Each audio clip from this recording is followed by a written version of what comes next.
Konnichiwa Dokusha no minasama and welcome back to PJL Books. Today on the A to Z of Japan we are at D, and today's D is Doraemon. Yes, now Doraemon, you've either heard of him or you haven't, and Doraemon just might be the most famous yet not famous manga character out there.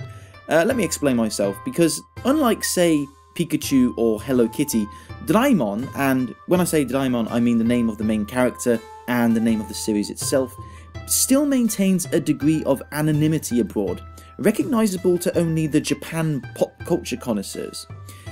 And yet, in his native Japan, the robotic blue cat is arguably more famous than the electronic mouse and the deaf staring kitten combined.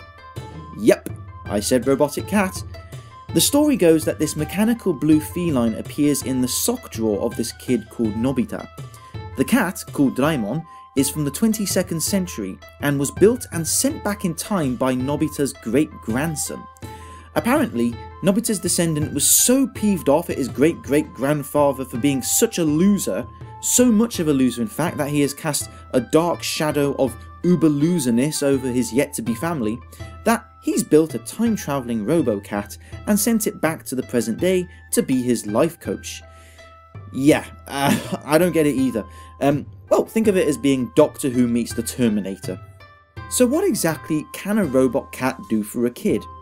Well, quite a lot in fact. In fact, this is where the comparisons with Doctor Who get even stronger. You see that pouch on the front of his tummy?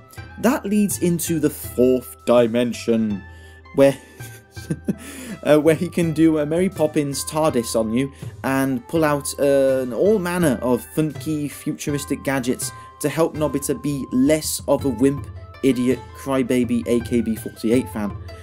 It includes things like invisibility potions, shrink rays, and, yep, a Dokodemo door, which means literally an anywhere door. Well, everywhere door. And that can, well, need I tell you? Yeah, it takes you wherever you want to go. Of course, when Nobita comes home whining about his latest problem and Doraemon tries to give him some sage advice, Nobita immediately leapfrogs over the advice and goes straight for the give me the awesomeness elixir now solution.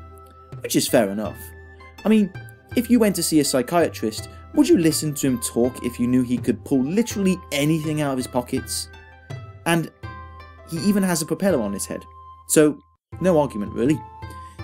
As you'd expect, this easy quick fix option seems too good to be true, and it is. It usually backfires, resulting in another moral lesson learned.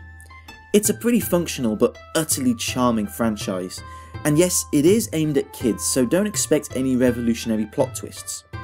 But adults in Japan love Doraemon too. Why?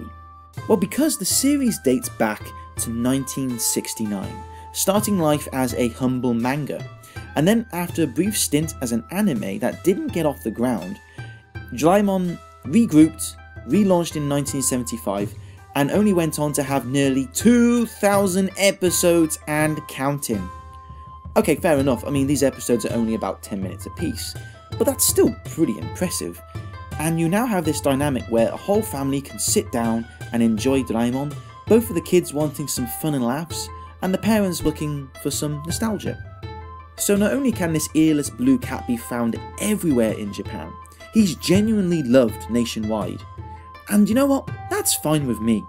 Because although it may not seem a big deal now, I bet Doraemon as a character was a pretty bold guy back in the late 60s. Bear in mind that Japan is a very conservative society and has an aversion to openly displaying feelings and being rowdy.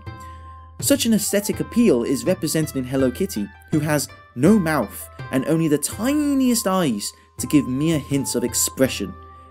Doraemon, on the other hand, is loud, brash, full of life, and doesn't hold back on showing his feelings. Do an image search of Doraemon in your spare time, and you will see the blue cat pulling an endless variety of elastic faces. The very cover of his first issue is pretty kooky in its own right. For me, the fact that Japan would not only accept such a character, but fully embrace and treasure it for half a century is quite heartwarming and encouraging. Long may he continue.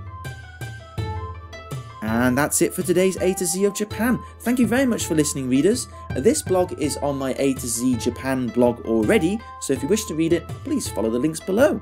And see you next time. Thank you and sayonara.